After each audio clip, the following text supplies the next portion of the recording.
En un mundo donde las narrativas se construyen en milisegundos, ¿quién decide qué es verdad?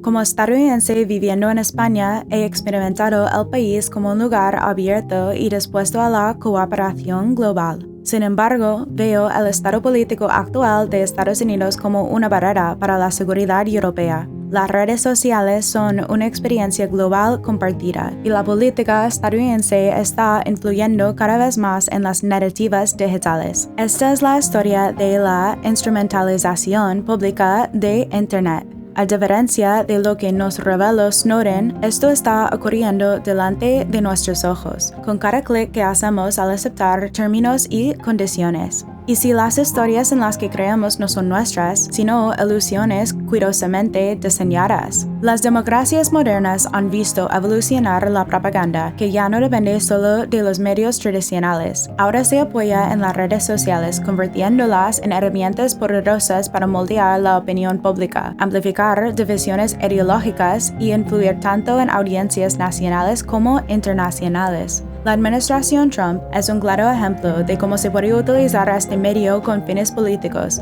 entrelazando intereses corporativos y algoritmos que controlan la narrativa. Esta propaganda se alimenta del caos y la división. Creo que el regreso de Trump al poder y sus fuertes lazos con grandes tecnologías continuarán influyendo en la opinión pública global. Los algoritmos de las redes sociales están diseñados para nosotros, para quienes somos en esencia, o al menos para quienes somos digitalmente.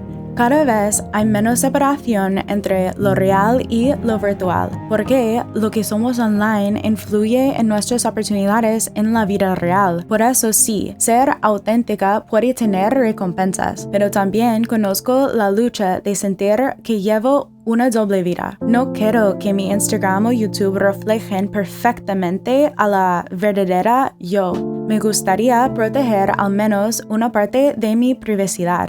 La noche en que se anunció la prohibición del TikTok en Estados Unidos, los creadores y usuarios esperaban online para ver qué sucedía. No sé si era por su elección a la app o porque su economía dependía en ella, probablemente ambas. Al final del día, el único otro grupo de personas que llamamos usuarios son los adictos. Aproximadamente el 70% de usuarios de TikTok tienen entre 18 y 35 años, convirtiéndolo en un canal clave para alcanzar a los votantes jóvenes. Según Político, en 2022, cuentas de propaganda china dirigieron a su contenido hacia candidatos de ambos partidos durante las elecciones de medio mandato en Estados Unidos. Y un estudio del Pew Research Center en 2024 reveló que el 47% de los usuarios de TikTok encuentran contenido político en la plataforma. Meta, por su parte, ha cambiado su política sobre el contenido político en la Unión Europea,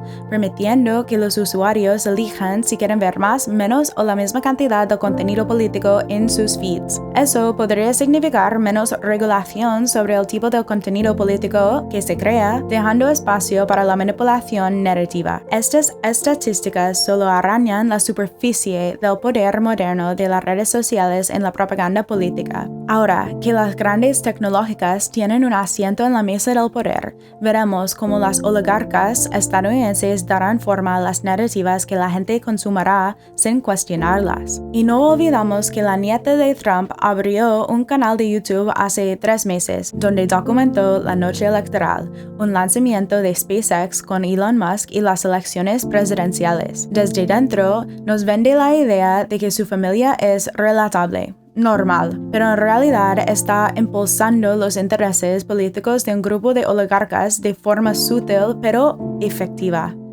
Y aquí es donde esto nos toca a nosotros. España ya tiene su propia princesa, una de verdad. Y sin embargo, en los comentarios de la nieta de Trump, la gente llama la princesa de Estados Unidos. ¿No es irónico que los estadounidenses, quienes pelearon contra la monarquía, estén tan dispuestos a convertir a la familia de un político en una dinastía real? Europa tiene más regulaciones sobre las redes sociales en Estados Unidos, como la Ley de Servicios Digitales, la GDPR y las medidas contra la desinformación. ¿Pero es suficiente? No lo creo. En realidad, creo que esto solo va a empeorar. Las plataformas de redes sociales tienen un doble papel en la propaganda moderna. Amplifican el contenido y, al mismo tiempo, son corporaciones impulsadas por el lucro. La administración Trump demostró hasta qué punto este modelo puede ser explotado. Los beneficios corporativos. Facebook y otras redes se beneficiaron del aumento del tráfico y los ingresos publicitarios durante periodos de alta tensión política. La polarización vende. Las plataformas priorizan contenido que genera reacciones emocionales, como indignación o miedo sobre el contenido informativo o equilibrado. Esto refuerza prejuicios y erosiona la confianza en las instituciones. Censura y shadow banning. Mientras que las plataformas eliminan contenido que viola sus políticas, las acusaciones de censura se han convertido en herramientas de propaganda en sí mismas. Trump usó la narrativa de ser silenciado por Big Tech para fortalecer su base de seguidores. Parece que Estados Unidos y Rusia tienen más en común de lo que nos gusta admitir. Mientras que en Rusia la política se basa en que la élite oligárquica mantenga a raya a la clase trabajadora, los Estados Unidos se ha ido moviendo en esa dirección, con un gobierno que cada vez más sirve a quienes están dentro del círculo del poder. Un ex propagandista soviético explicó que la propaganda no se trata solo de mentir, sino de guiar percepciones. Se basa en emociones, no en hechos. Vivimos en una era hiperconectada, pero paradójicamente estamos más aislados de verdad. ¿Cómo puedes filtrar lo real en un mundo dominado por la información? La respuesta no está en desconectarse, sino en ser conscientes de quiénes somos, cuáles son nuestros valores y construir comunidades basadas en ellos. Porque al final, unidos resistimos, divididos caemos.